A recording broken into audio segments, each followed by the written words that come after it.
us a little bit brief about yourself for those who have never seen you before.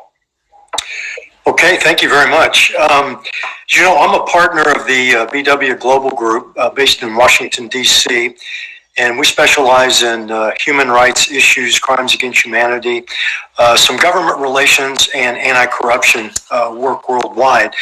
I have over 40 years of criminal investigative law enforcement experience, principally involved in international activities.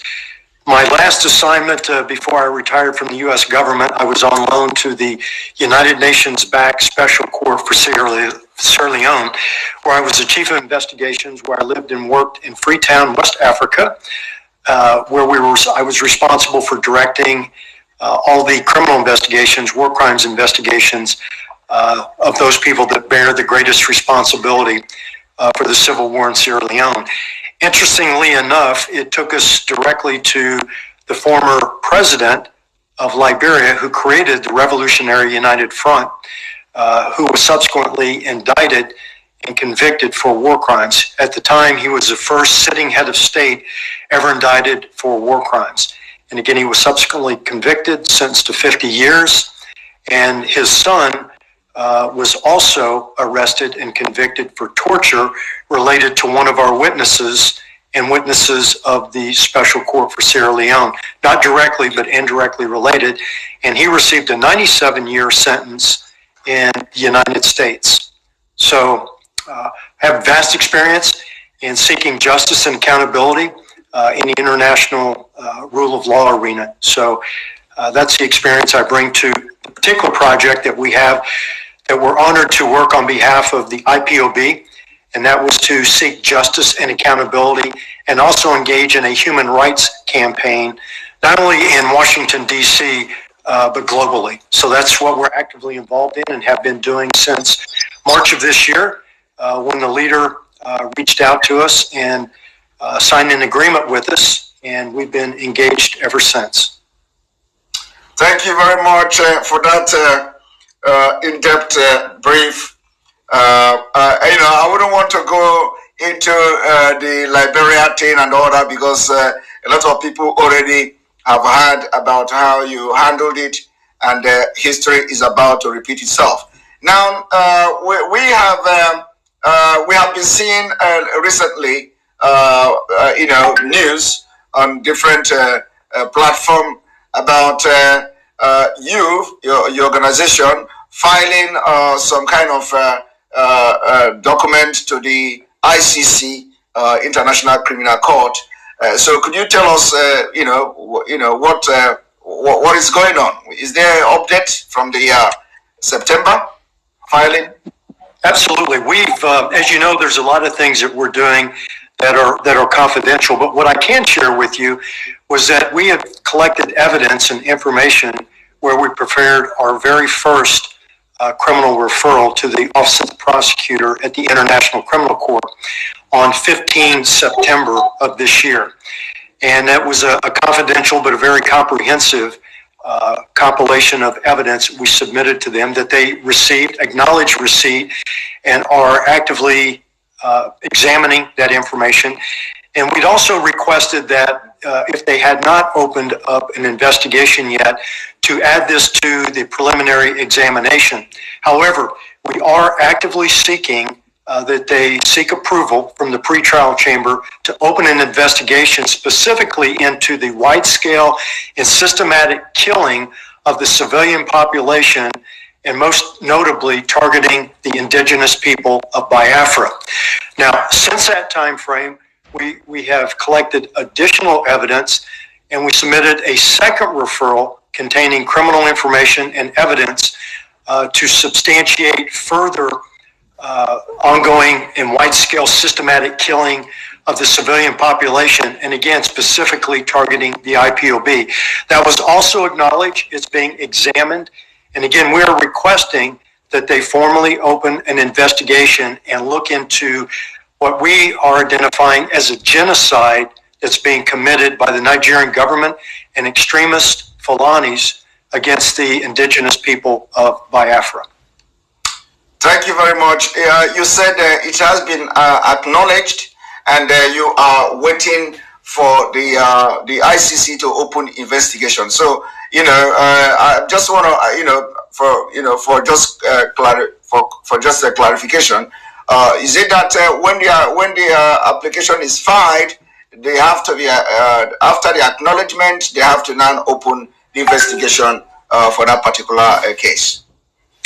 Well, what the process is that they have to seek formal approval from the pretrial chambers to do that. What we are doing is providing them ample evidence to justify that request to open an investigation, and most specifically, looking at the, again, wide-scale and systematic killing of the civilian population, which is a crime against humanity and, quite frankly, genocide that we believe is being committed against indigenous people of Biafra. All right. So when this thing is filed, is it like something that anybody can ask and get information that some kind of complaint or application has been lodged at the ICC? Is it something that anybody can ask question and you get some information or some kind of feedback from the ICC? Well, we have gotten written responses, acknowledgement, as you typically do, and we've also gotten responses directly from the Office of the Prosecutor. And it is a process, and as you can imagine, we collected very sensitive information, and it's confidential. Certainly they have all the details, but it's not something that's publicly and readily available to the public for obvious reasons. We have confidential sources of information and evidence that needs to be protected, but the ICC is well aware of it, and they have that, and it's their obligation to examine and look at that, and we've done that under the protection of the ICC, so that sources and witnesses and methods and operations are not inadvertently disclosed or discovered, to protect the individuals that are involved. Yeah. All right. So we, the last time you were here, and I have also been privileged to see the release from your group. There are some other organizations you have mentioned that that were communicated officially. So could you brief us about them, like for the Committee on Human Rights at the UN and all that, and then also you mentioned about the United Kingdom. Let us take it, step by step. Brief us about the Committee on Human Rights at the UN. What do you intend to get from them? Absolutely. This is a process, as you know. You have to educate people and make them aware of this. And this is a... And by Dalulin Nkuku, Kunisi Webambo, when they said anything in many the teacher. Oh, eventually, it could be for Mala Punu Kunutia Lonkuni Funche, Nidwakwa, Bastamaka, Yabi, Ifegdikosi, Ada, and Dikosi at bottom, Nidwakwa. Obiko wa junchali ejo. Biko ndị Igbo ọma na-ege ntị saanụ ya bụ ajụjụ. Oge edugokwu n'oge anyị yakpọ n'ụwa anyị meeting nke ịbụọ jụọ ụwa anyị. Nwanne anyị nwoke anọ n'ụlọ nke mkpọrọ ebe a ka ọ ya anọzi. Oge edugo oge onye ọbụla bụ onye Igbo ya pụtata ebe ya bụ ife ọnụ maka ya bụ ife akarigo. Nnamdi Kanu wadi ife o mere n'iru akwụkwọ. Tosifo ihe ọjọọ mere n'iru akwụkwọ bụ na ọ sị na ọ chọọzi ịbụ onye Nigeria. Tosa ya bụ ife ọjọọ o mere. And ndị ọha eze niile ma ndị niile were na-ekwuchara ndị Igbo ọnụ fa, nobody is doing something about it. Nobody is doing anything about it. Ife a na-asụ bụ ọsọ ogologo oyibo.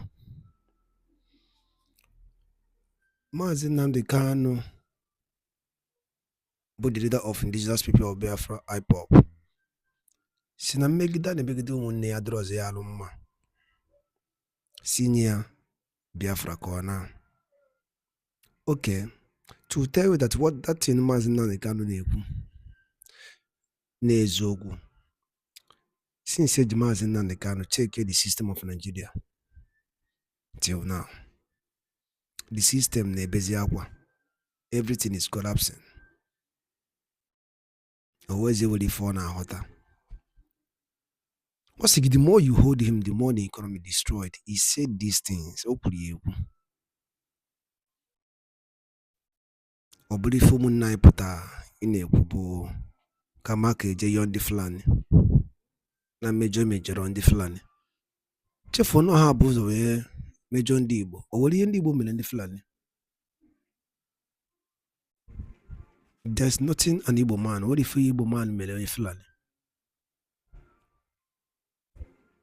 Ndo aneze sina neji yo ndi fulani about the killings in 1914.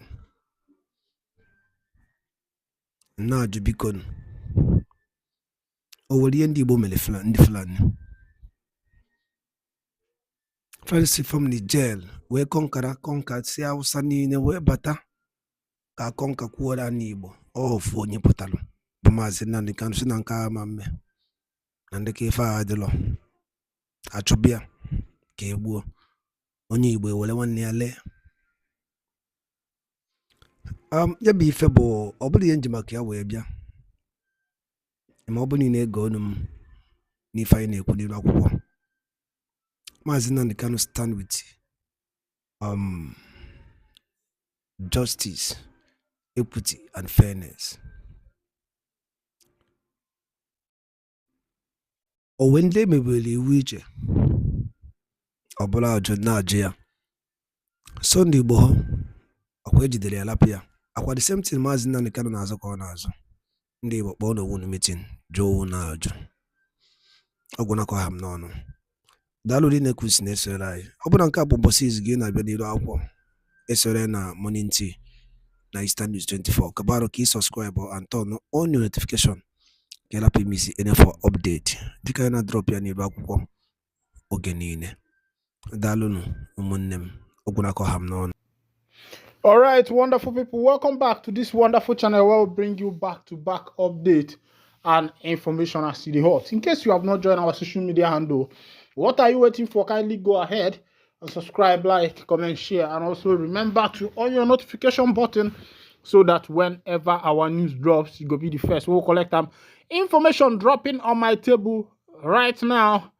This information they too appalling as Nigerian army don't confirm say they are having one of the founders of IPOB, one of the commanders in IPOB group, the Eastern Security Network wing of the IPOB. The Nigerian army has reportedly opened up that they are having one of the commanders in their custodies. Let's go down to the full detail of the information. Troops of the Nigerian military attached to Operation Udoka in southeast zone of the country have reportedly arrested a founding father of the indigenous people of Biafra, IPOB. The troops also arrested at least 3 notorious leaders of IPOB ESN during raids on the group's hideout in Oso, Imo State, Amarako, and Arochukwu in Abia State.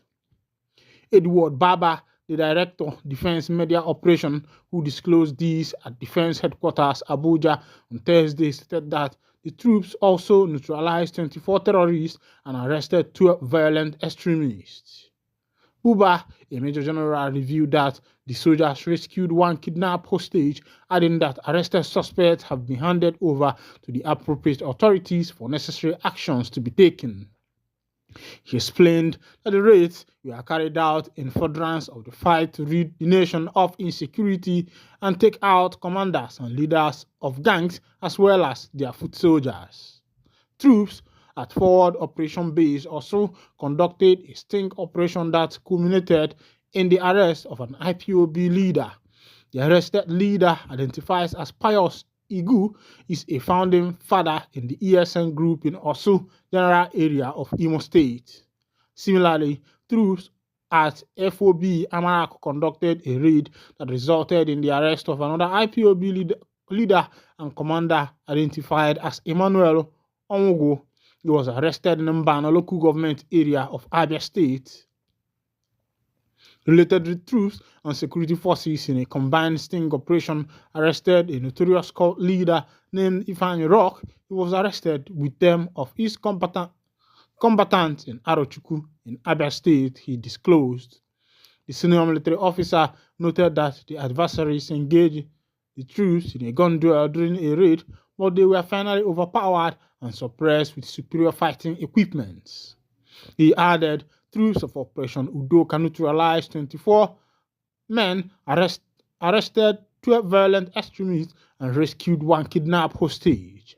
Troops recovered 10 AK-47 rifle, 15 pump-action guns, 4 locally fabricated guns, 153 rounds of 7.62M special armor, 111 live cartridge, 2 vehicles, and 4 mobile phones, among other items. All recovered items, arrested suspects, and rescued hostages were handed over to the relevant authorities for further action. Between 15 and 18 of October 2024, troops in separate offensive operation made contact the IPOB ESN in Oso and Obubra local government area of Imo State, River State, respectively.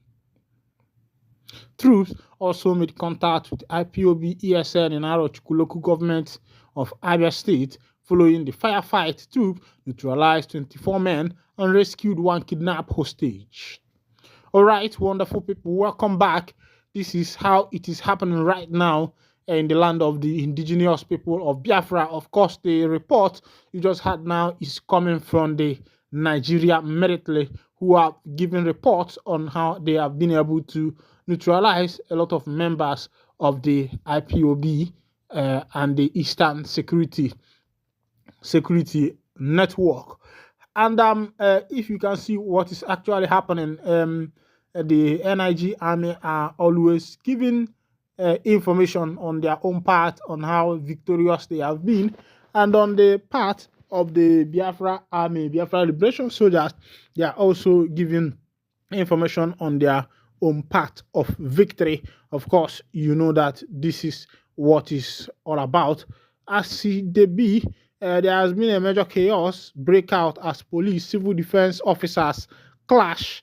Nigerian police and civil defense officer, that sister security network, have clashed face to face.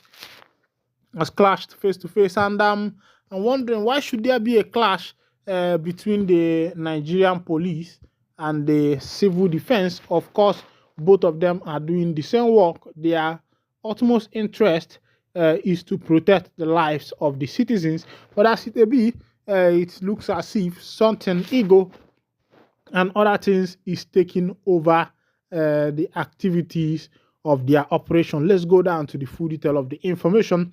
Men of the Nigerian Police Force and operatives of the Nigerian Security and Civil Defense Corps, NSCDC, have clashed in Osun State. Adeleke Kainde, the spokesperson of the Osun NSCDC command, in a statement on Friday, revealed that the problem started on Tuesday, October 22, 2024 at about 8 p.m. when a group of individuals in Ankara clothes with only jacket on top, claimed to be police officers, drove recklessly into Elizabeth Estate with a private Toyota Sienna vehicle.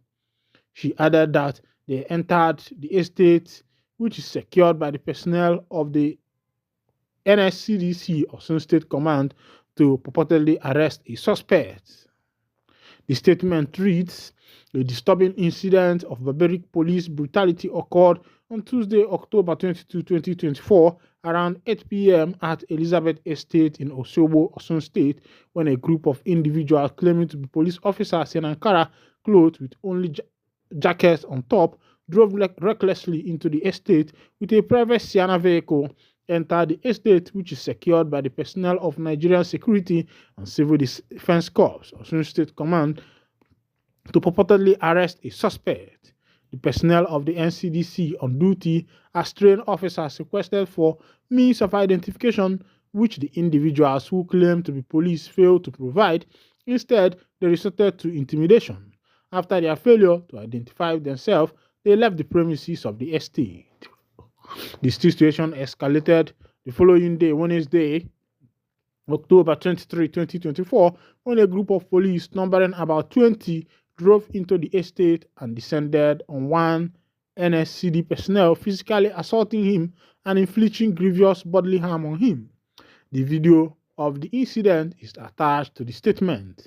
The officer's uniform was torn, he was brutalized beyond description, disarmed, handcuffed like a common criminal, and forcefully taken to Atoja Division before being moved to police state headquarters. Efforts to resolve the issue amicably were made by the commandant of the NSCDC Osun State, Dr. Michael Adarawiwa, who raised a team of senior officers who visited the police headquarters. However, the police refused to release the detained NSCDC leader.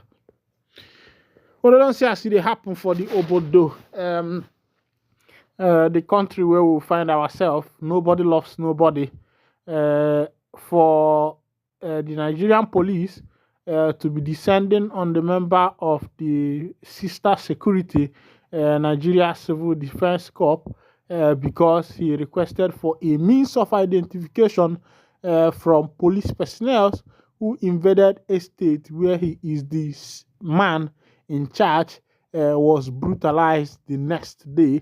I think that this is the height of the matter, because for me, I believe that these two sister security are supposed to be working hand in hand with each other in providing information for one another. But as it is, because of greediness, intimidation, and showing of power, of course, what I understood there is that the Nigerian police is trying to show off that they are bigger than the NCDC. They are trying just to show force and show of power. But at least they should have shown a means of identification, because they were not on their uniform. They were only on jacket, on Ankara, and their bulletproof jacket on top. And the policeman, the NCDC man there, requested for a means of identification in order to be sure truly that these people are members of the Nigerian police. But on the next day, he was seriously brutalized, which is very, very wrong. Thank you for listening. And if this is your first time of joining us on this wonderful channel, kindly go ahead and subscribe, like, comment, share, and also remember to on your notification button so that whenever our news drop, you will be the first to collect. And thank you for listening. God bless you.